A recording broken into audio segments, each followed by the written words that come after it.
you, right? Looking at me. You can catch his eyes? At his eyes? Can you see his eyes when he's looking at me? Yeah, okay. Okay. So, are we started?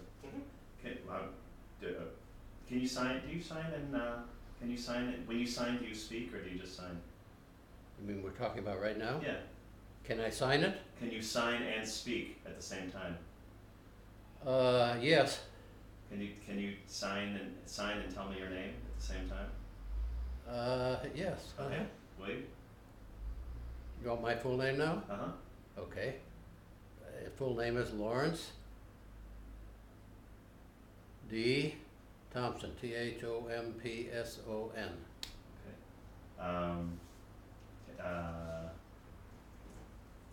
Will you sign to me that my name is Lawrence Thompson and I'm the son of deaf parents?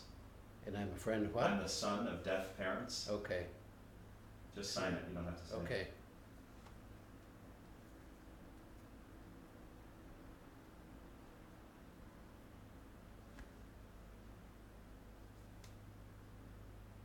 Cool, okay. You understand what I said? No, but I told you what to say, so. Tell me when you were born and where. I was born in Akron, Ohio. And my father was a rubber worker at the time, born in 1921. Okay, and let's see. Forgot what I was doing. Okay, now can you sign to me and say at the same time, I'm going to tell you the story of my mother and my father. I'm going to tell you my story with my mother and my father. Okay. I am going to tell you the story of my mother and father.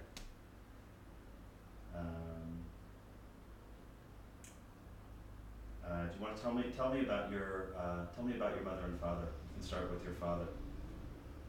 Okay, my father was born in Salt Lake City, but spent a good part of his life in Idaho.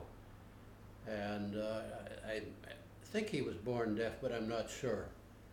And when he finished what schooling was available out there, he was sent to Gallaudet University, college at the time, for further studies. He was born into a Mormon family, and my mother was born in Minnesota into a hearing family. The family was they were farmers, and she had two sisters. She was born hearing, and child illness at some point in time caused her to lose her hearing. And she went to school in a city called Faribault. There's a deaf school there. And then when she was finished there, she ended up also going to Gallaudet College, where she met my father. And I'm not quite too sure how her family afforded the schooling at Gallaudet, because she had three other sisters, and they finished high school, married farmers, and that was the end of their education. But she was lucky and was sent to Gallaudet for further schooling. Do you have any idea what your father's childhood was like? Can you tell me a little about what his childhood was like, what you might know about it? About my what? About your father's childhood.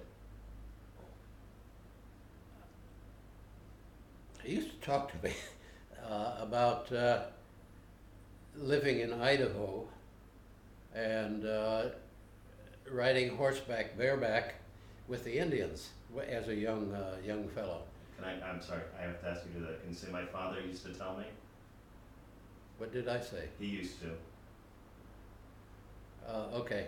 My father used to tell me about his childhood, and he described his young days in Idaho, where he used to go horseback riding bareback with the Indians. And I'm not too clear of when he moved back to Salt Lake City, but his relatives, his parents were, one of them was fairly high up in the Church of Latter-day Saints. And I visited them once when I was on my way to World War II. And they're very strict Mormons. If anybody wanted to smoke, they had to go outside and almost hide behind a tree or something to smoke. No drinking, no nothing. And they said prayers before dinner, which I wasn't used to. And my father was, although raised a Mormon, was not a practicing Mormon. How come? Principally, well, he was a non-practicing Mormon, principally because there was no Mormon tabernacle of any sort in the area where we lived in Akron, Ohio. Nor was my mother a practicing Catholic, although occasionally she would go down to the Catholic Church. And again, the same problem with the Catholic Church is you'd go into church and you couldn't understand the priest, nor even lip read, because the priest was speaking in Latin. And when they married,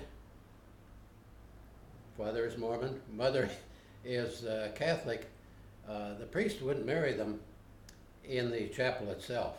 They were married in a side office or something. And she had to promise that the children, me, would be raised Catholic, so I was baptized a Catholic. Do you, where did they get married? I think, but I am not sure, that they were married in Akron, Ohio. And I'm not sure of the date. My guess would be somewhere around 1920, 1919, because I was born in 1921. Tell me how your father communicated with his family.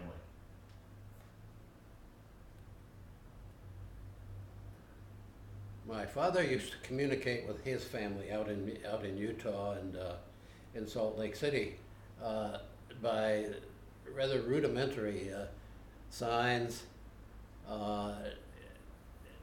They never learned the sign language as such. There's some very rudimentary signs like "I'm hungry" or "I'm happy" or "I love you," things of that sort. And the rest of it was largely by writing out. The same with his brothers and sisters. Did he ever tell you how did he ever express to you how he communicated with the Indians, if he wrote with the Indians? The only thing I can recall on his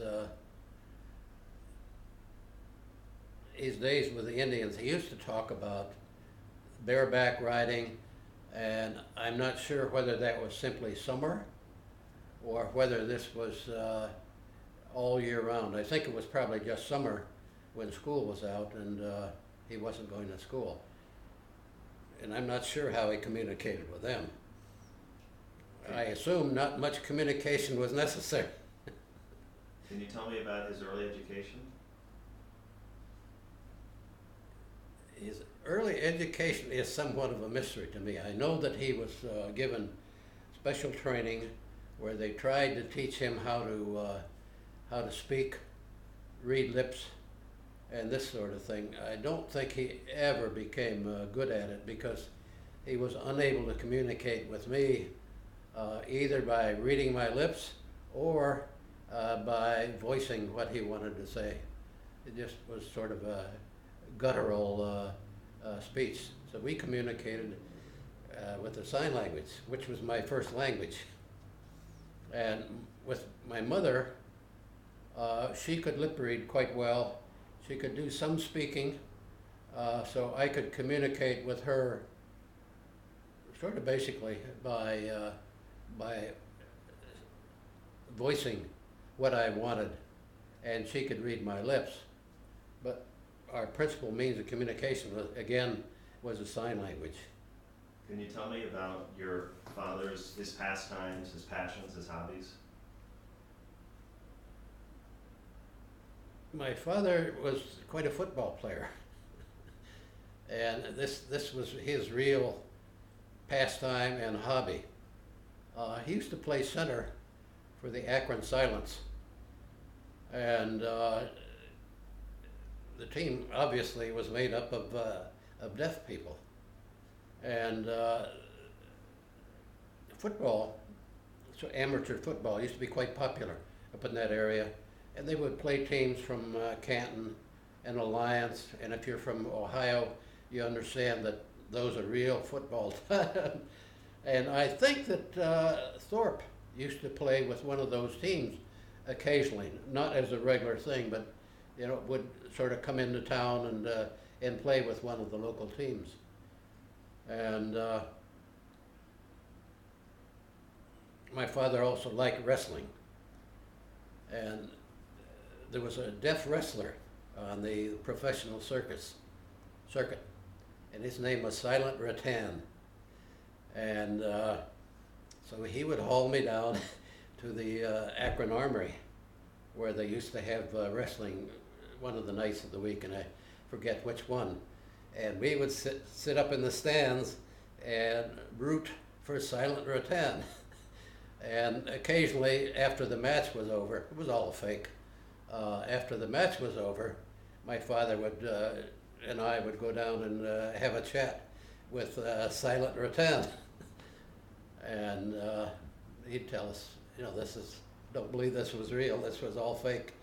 But to us, it looked like he was real, roughshod wrestling. How old were you? This was back, I was in high school at the time, probably about 15, 16. I may have gone earlier, but I don't recall. But this was sort of a regular thing with him. He was also somewhat of a leader of the deaf community. He, for a time, it was the president of the Akron Silence Club, which would meet about once a month, and all deaf people. They'd hold dances. They'd have shadow shows with a sheet, and you could see from the audience that they were cutting somebody in two, sawing them in two and pulling them apart, and all sorts of things like that he enjoyed. He also enjoyed reading. He also enjoyed the stock market, and he lost his shirt in 1929. And some of his books from Babson and some of the other outfits that were interested in the stock market would be laying around the house, and I'd look at them eagerly, but there wasn't any investing after that.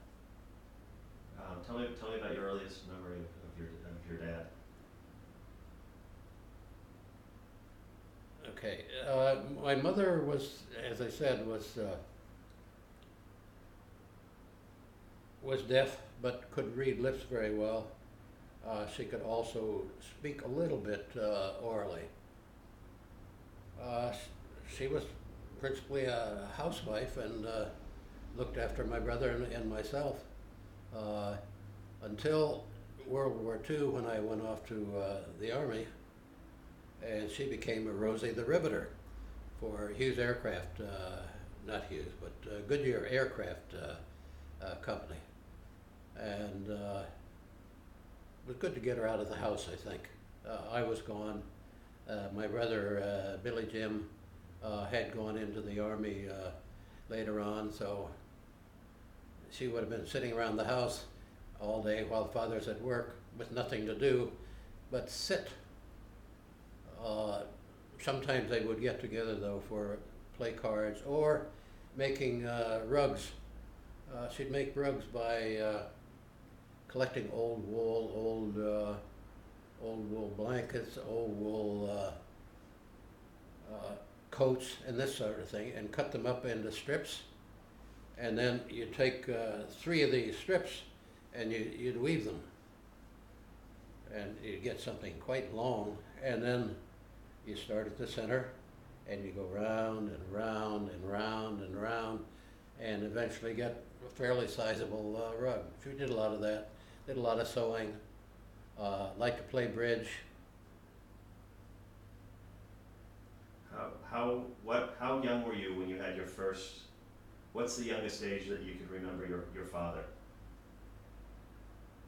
I can remember him probably, some of this is probably recalled through pictures. Probably the age of about 4 or 5. I used to like to read a lot, and would try and stay awake after they went to bed, and he didn't like that. He wanted me to sleep, and would come in and turn off the lights and chide me. I can also remember him teaching me the sign language, i.e. the alphabet. And he'd sit me on his lap and make me go through the alphabet. And I was probably about 7, maybe 8 at that time. And he'd get quite angry if I didn't get all the letters perfect. He had studied chemistry at the college, and was also very good at mathematics. So he would help me out with my math, sometimes more than I wanted. And he always insisted I get my homework done and this. And he'd come watch my ball games. He'd come watch my swimming meets. He was interested in what was going on. He wasn't sort of an absentee father. Okay, so tell me about tell me some of the activities. Well, actually, you already did. Tell me about your mother and where she was born, about her family and her history a little bit. My mother was born in Minnesota, and was the only deaf child among 3 other sisters. And she was born into a farm family, and of course was raised at a very young age around the farm and farm animals. And I can remember some pictures of her and my grandfather holding the horse, and her up on top of the horse, which she was a teeny thing, and the horse was immense, so it looked like a little doll sitting up on top of the horse. And it was a very close family. 2 of the sisters married brothers, and the other one was a non-brother, but they were always very close, visited together, went to church together, baptized in the same church. Some of the family still being buried at that same old church in Marysburg, Minnesota. And then for schooling, they had to send her off to Faribault, which had the only available schooling for the deaf. And back in those days, I think for women as a whole, and not just deaf women, young girls were trained to be wives, and they learned sewing and knitting and cooking and all this sort of thing. And this is the type of thing that she was subject to as she was growing up, which in the long term turned out to be quite good, because she could make clothes for me, make shirts for me, and all this sort of thing. My father was the leader in the family, and not my mother. But she was a very good cook, excellent cook, except she couldn't make oatmeal without putting lumps in them or burning the coffee. But other than that, it was a great, absolutely great cook. And she was very good about trying to train me to lip read and encourage me to lip read. And she also was instrumental in trying to get me to do some translations for people. In school, as an example, I went to the hearing school, of course. Occasionally some parent would want to put his or her child in the hearing school, not wanting to send their child off to a school where they was all in the sign language, and they wanted their children to be normal. So she got me involved into some of that. So I would help some deaf children by translating to them about the English language. In other words, I'd follow the teacher and translate to the child, male, female, whatever, in the sign language. Did you get paid? No. Nothing. That was everything was pro bono back in those days, and she was good about doing things to try and help others. Not a leader in the community or anything, but just active in her own way, and very good. Tell me about her relationship with her family. Once she got out of the Minnesota atmosphere and went to the university, or college in those days, she was pretty much cut off from her family, because she was married very soon after finishing. I don't think she finished. I think she got maybe up to sophomore year, maybe junior year, whatever. And jobs were open in Akron in the rubber plants, and my father went there, and so she went there too. And so there wasn't much contact with the family, except for a period of several years during the Depression, when my mother and I moved up to Minnesota, and that was her real reintroduction to the farming area up there. And she'd helped out on the farm, doing chores. She got a lot of visiting done with her other sisters, and it was a very close-knit family. And soon after we got up there, my grandfather died. And then when we came back, and I'm not sure what year it was, after several years up there, but I went to Catholic school up there, and then we'd only interact with her part of the family maybe every year or two for a vacation up that way, and that was about it.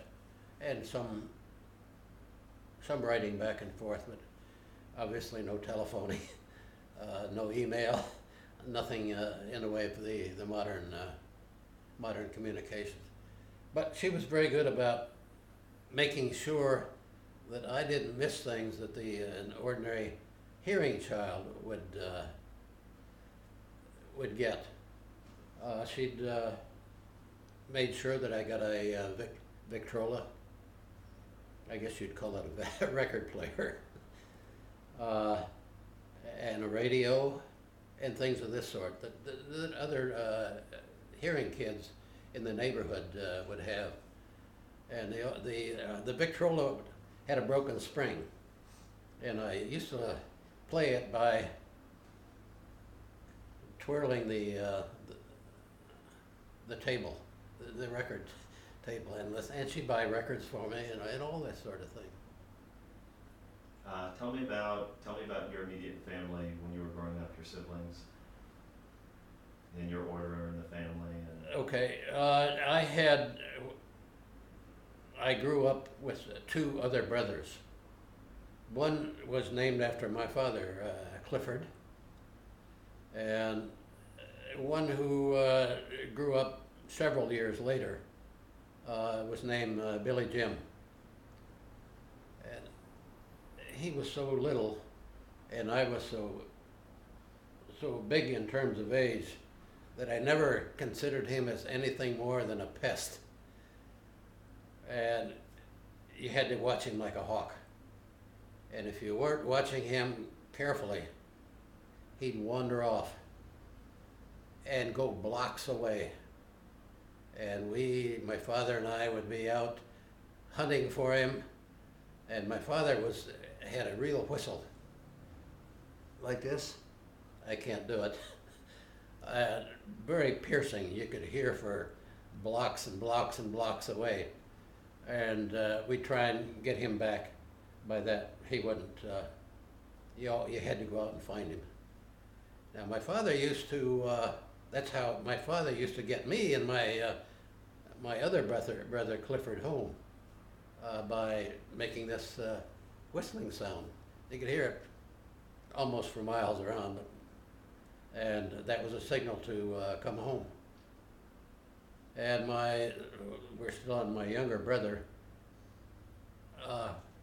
When I sort of grew up, I went to high school, he was going to grade school. Again, I considered him a pest. I went off to the war. He stayed home for a while, went off to the war, and didn't finish high school, never really got an education. And he and I were never close, although I used to visit him once in a while after we had both grown up and the war was finished. My other brother, Clifford, was a great buddy, and we were very close. I think we were about a year apart, not more than 2. And he died in a swimming accident. He drowned. And that was the end of him, and that was a real blow to the family when that happened. And Can you do you remember how? Pardon? Do you remember anything about that? Number one, he saved my life. I got into trouble in the water. He came out swimming and pushed me into shallow water, and I went out, and by the time I gained the shore, I looked around, he'd gone. And so I had to go home and of course tell the parents what had happened, and the police came, and they finally got him several hours later by draining. It was a dam out by a railroad track. They drained the dam to get him out, and it's something I don't even like to think about. How did you communicate with your brothers?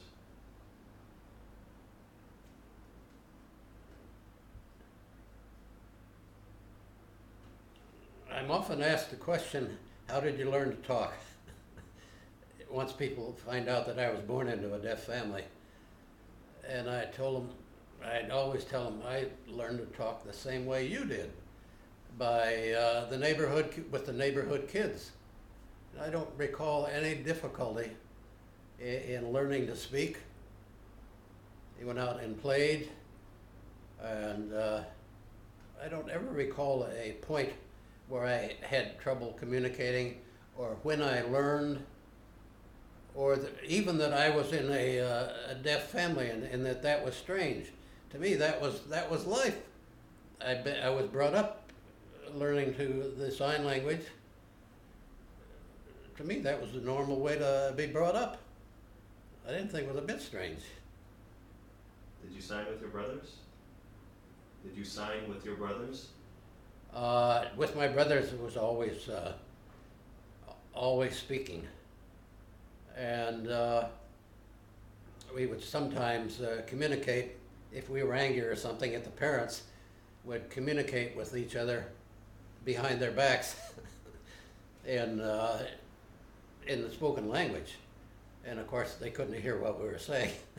So you could say anything about your parents or whatever, and they wouldn't know what was going on. Now, the same was true in school in a way.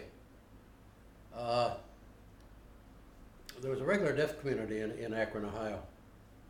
Most of them sons and daughters of deaf people who worked for Goodyear or Goodrich or one of the other tire companies. So in my end of the town, which was East Akron, there were a goodly number of kids my age in school. And you could sit in the classroom as an example, and the teacher would be up at the blackboard scribbling something on the blackboard, and you could be signing to somebody over the other side of the room.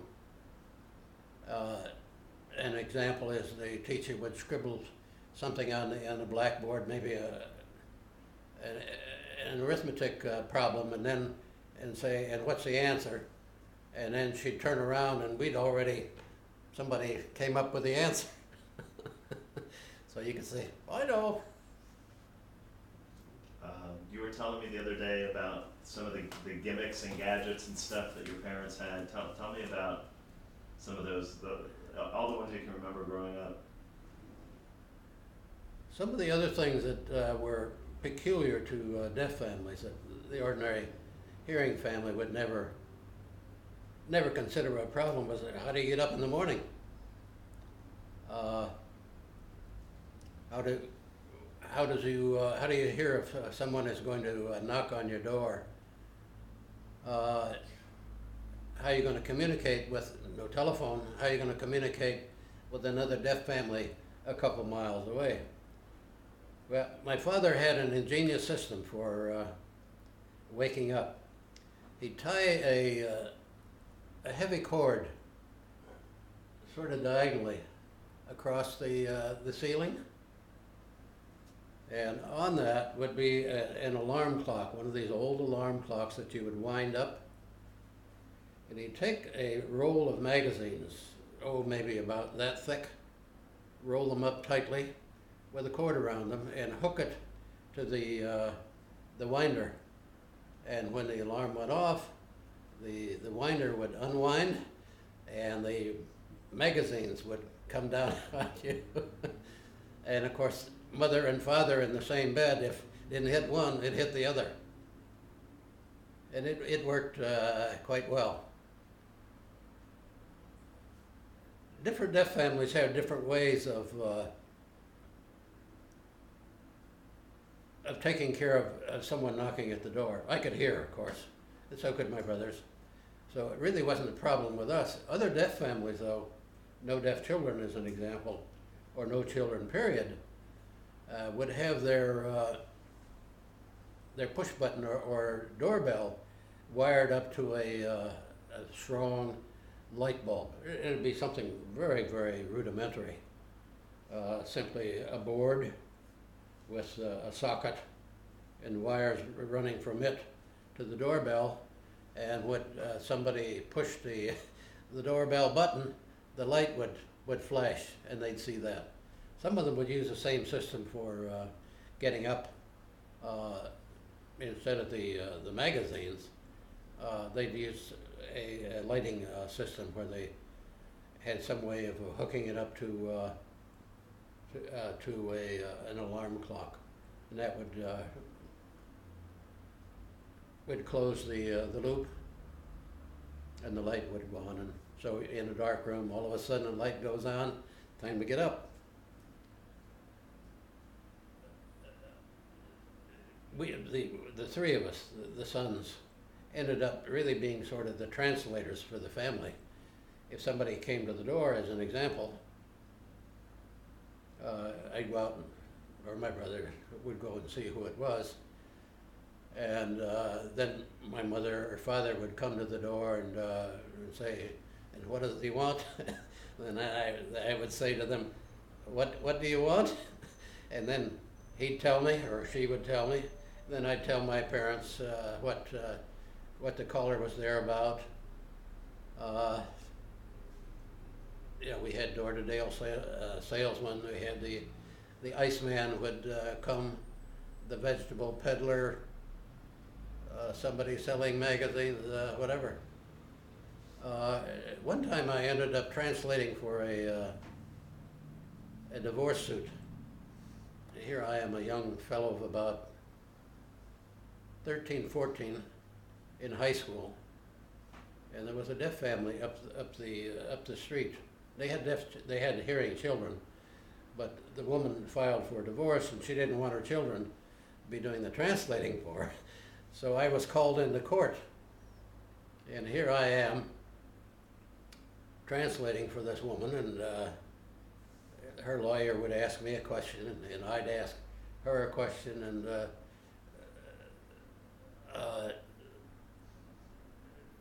do you have sexual problems? Here I am, a young kid of 13 or 14. I'd ask her, spell it out, and she'd tell me, and then I'd tell it to the court, and just all sorts of things. I was shocked after that was over. But I did a lot of translating for other things too. People at the door. If my parents wanted to go shopping or something and didn't want to be bothered with writing notes all the time, I'd be hauled along, and my mother might say, "Well, I like that. What kind of cloth is that?" And then I'd ask the sales lady, and how much is it? And I'd ask the sales lady. It was interesting. It was a chore at the time. Little boys normally don't like being dragged around by their mother. The same went to the doctor, as an example. I'd go along and do the translating. Okay. The doctor would say to me, now what seems to be the problem? I'd say, well, what seems to be the problem? And then she'd tell me, or he would, and I'd translate it back to the doctor, back and forth and back and forth. Just all sorts of interesting situations that a hearing child normally would not get involved in. Did you feel, as the oldest, that you had more of a responsibility than the other kids? Well, being the oldest son, back in those days, the oldest son was the son, and there was no question that he was the boss of the other kids to a certain extent. So I was responsible for looking after my brother, who was about a year or so separated, and my young little brat who kept running off, and I would catch hell when he go wandering off. He might go around the side of the house somewhere, and I'm out front and think he's still there, and he's waddled off maybe several blocks away. And the same thing in schooling. I was expected to help them out in schooling, homework. I also got the best of the clothing because I'd get the new clothing, and then when I was too old for it, why, it was passed on to the next one. The little brat, he was too little for anything to have to be passed down to him. I was the errand boy also. If my family wanted to communicate with somebody who maybe a couple miles away, a deaf family, I'd get a note. And they'd say, now take this to so-and-so. And somehow I didn't think it was a chore. It was sort of interesting and a little, because when I'd carry it down and get to the other, to the receiving end, I'd have a chance to chat with whoever was there and see what they were up to. Uh, One of the family friends was a watchmaker, and so I got him to show me how to make frying pan clocks out of a frying pan, and take the guts out of an old alarm clock that somebody had discarded, and drill a hole in the frying pan, and put numerals around the frying pan and hands on it, and here you had a clock. Another fellow was a cigar maker, and I'd watch him. I didn't get back to the family right away, but I'd watch him rolling cigars very carefully. Another one was a photographer, and I got interested in photography at a very, very young age, and have sort of kept it up into my dotage. So the trips were fun because you'd run into all these different people in the deaf community who had different backgrounds, different. I had one who was a printer. He used to have a printing press in the basement. His name was Hammersley, and he worked at the Goodyear Tire and Rubber Company. But on the side, he'd do printing work. And guess where he learned that? At the deaf school. That's one of the skills that they would teach is proofing and laying out papers and brochures and all that sort of thing. So if I had something to deliver to him, I might stay an hour and watch him, picking out type and putting leading in and all this sort of thing, and watch him wiping down the plates and putting ink on and running something off. And when I'd get home sometimes, the parents would say, "Where have you been?" Well, so it was an adventure. Tell me about your first telephone in the family, in the house. Your first telephone.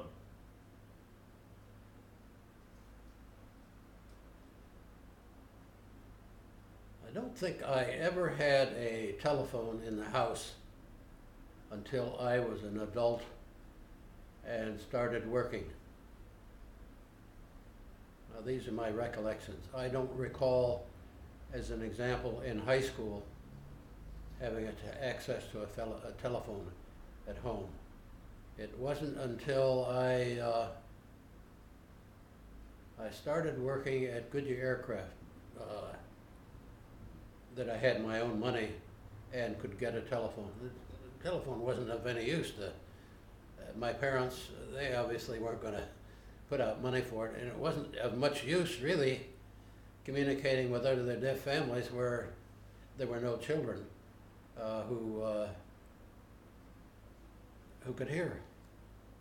So there were, in any event, when I finally footed the bill for a telephone, it was largely to communicate with other children of my same age, and again, hearing children born into deaf families. So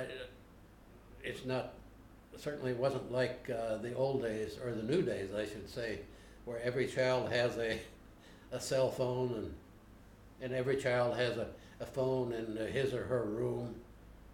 Telephones were a rarity.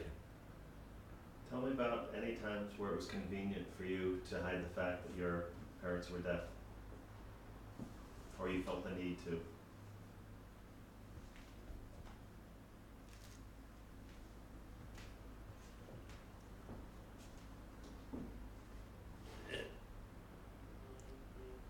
This is largely recall and off the top of my head. There weren't many advantages to being the child of deaf parents, particularly when I was young. The advantages came later on, and the later on was, for instance, at the 3rd Infantry, we sometimes had deaf people show up at the Sunday parades, the Sunday retreat parade. the Army band, the 3rd Infantry out, all galore. And I was a battalion S3 at the time, and also a company commander. And you could see deaf people who would come up to watch the parade. They couldn't hear it, obviously. And they'd be signing to each other, saying, what do we do, where do we sit, and this sort of thing. And here I am all dressed up in my parade clothes and the blue scarf and the blue aigulette, and I'd say, can I help you, in sign language? And they'd, oh. And that was always, that was a great convenience. And probably more deaf people started coming to that retreat parade than ever went there before, because I could help them out.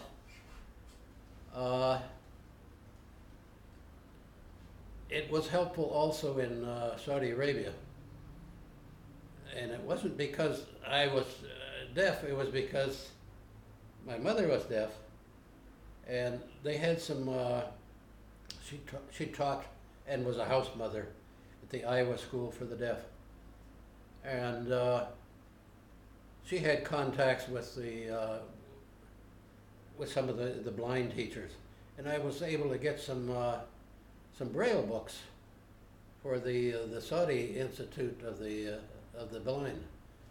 That helped considerably. I was a very popular fellow when I trotted in with those. There was one deaf family, there was one Saudi family, and this happened while I was with Hughes Aircraft. And this was a Saudi colonel who had been to the US as a military attaché, and he had a deaf son. And he couldn't communicate zilch with his son, nor could his wife. And so the son, he was here as a military attaché with the Saudi embassy, I think for 5, 6, or 7 years. And the child was sent to a local deaf school, and he grew up like an American child, going to movies, being able to date, and all this sort of thing. Well, one evening, I was invited out to dinner. And here comes in this Saudi colonel with his wife and a young son who was probably about 17, 18, somewhere in that age. And the hostess knew that I spoke the sign language. And I guess that's how they got the son to come to the party. So I started chatting him up, and what an eye-opener. The son said, we were talking sign language, and the son said, don't tell my parents this. He says, but I hate Saudi Arabia. I hate the social restrictions. He says, I can't go to a movie, I can't date a girl, I can't do anything, and I'm almost like I'm being locked up, and I can't go out, and nobody can communicate with me. And he said, as soon as I reach the age of 18, I'm getting out of here. So that was helpful with the Saudi colonel, because then I could communicate with his son where he couldn't, and all he had were some very rudimentary signs that he could communicate with his son, but nothing beyond the bare necessities, like it's, come eat, time for bed, that sort of thing. So there have been occasions where it's been of considerable help. And then somebody when I was out in California going to the language school and living in the Monterey area, tried to get me to help out the son of a couple hearing people who had a deaf son, and wanted me to teach them the sign language. And there was a fairly large deaf community out that way. Spencer Tracy had a deaf son,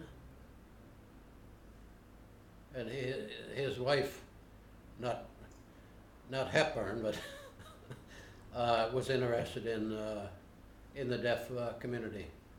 But somehow that never worked out. But there have been little occasions now and then where it helps. And sometimes at a store, I'll run into some deaf people who are trying to buy something, or at a restaurant, and I can step in and say, "Hey, I can help you. What would you like? What do you want? What do you want to What do you want to order? This sort of thing. Where would you like to be seated?" And it's good for the morale. And I think that the deaf people are very surprised when they find somebody that they don't associate with being deaf can speak their language.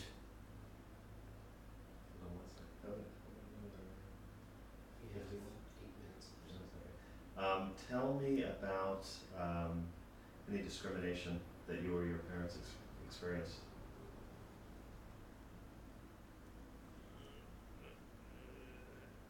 Almost all the deaf children the children of deaf parents had problems because of their parents. You'd have people, youngsters, not adults, young kids, who can be very cruel, calling you dummy, or making fun of you because you're signing to your parents. And this was a continual thing, and you had to learn to be, unless you were going to be cowed by them, you had to learn to be pretty good with your dukes. And usually, I never took any guff. And when somebody tried to pull that stuff on me, unless they were great big, I'd hit them. And a few occasions like that, and word would get around, don't tease them. Some of the girls, I think, had problems. You'd have problems if you wanted to date a girl, as an example, and the girl's parents knew that your parents were deaf. They would discourage any dating, and they would discourage even more strongly any ideas that you might want to marry their daughter, fearing that somehow you'd bring forth the deaf children. So there were a number of budding romances that ended up being broken up because of that sort of thing. Did you feel like it was something you had to keep a secret, or is it something that I never tried to keep it secret that I was born into a deaf family, even when somebody didn't know. For instance, if we get into a casual conversation with somebody, and I say, well, I know. They say, what language do you know? And I say, well, I know some Japanese, I know some French, I know Arabic, and my first language was the deaf sign language. And I make no bones about it. Nothing to be ashamed of, as proud of my parents. Never really caused me any grief that they were deaf. And I think I was probably better taken care of by them, deaf as they might have been, than a lot of children born of hearing parents. So it's not something I'm ashamed of, something I don't mind chatting about. There were some, and I keep saying deaf children, I'm talking about children of deaf parents, who would try and keep it under the hat. But that was always a mistake, because somehow word would get out. Let's say Joe Smith was dating Ann, whatever her name might be, and he'd keep the fact that his parents were deaf from her. Somehow word would always get around to her and her parents that, watch out, the parents are deaf. So a lot of deaf children were, number one, ashamed of it, didn't want their parents to talk to them in the sign language, tried to keep it a secret that they were born into a deaf family. I found it rather silly, because to me it was very normal being born into a deaf family. I knew no other life. To me, that's what life was like. Tell me some of the, you were telling me earlier some of the signs that have changed, like for telephone. Anything else that's different that you think of that's very, very Well, noticeable? sometimes when I go to a restaurant, or sitting on a bus or the subway, you'll see people chatting back and forth in the deaf sign language. And my knowledge of the deaf sign language is pretty good for watching. Now, I may not think of some of the signs to use because it's been a long time since I've used it. But I see some of them using signs that weren't used when I was young. For instance, telephone as an example. When I was young, that was the sign language for telephone. We didn't have any telephones like that. So you see them using things like that. I watched an instructor from Gallaudet who gave a talk at a little deaf meeting over at the library once, who was speaking in the deaf sign language because the audience was deaf, and they had a certified deaf language translator there, and the hearing fellow who was from Gallaudet was signing, and some of his signs were wrong, and one of them was wrong. One of them he used for wrong this, which is telephone. Wrong is that. And he corrected the interpreter, and I said, no, you're wrong. The interpreter is right. Wrong is this. You went like that, and that's telephone. They use a lot of new signs, some of them that I don't recognize unless they're in context, and I can take from in context what they're saying. I assume that there are signs probably now for hip hop and everything else. Well, I wouldn't know them. What's that? Is it 60? Yeah. Should let go on, I guess. Okay. Yeah. Because I don't want to start another thought and not finish the thought.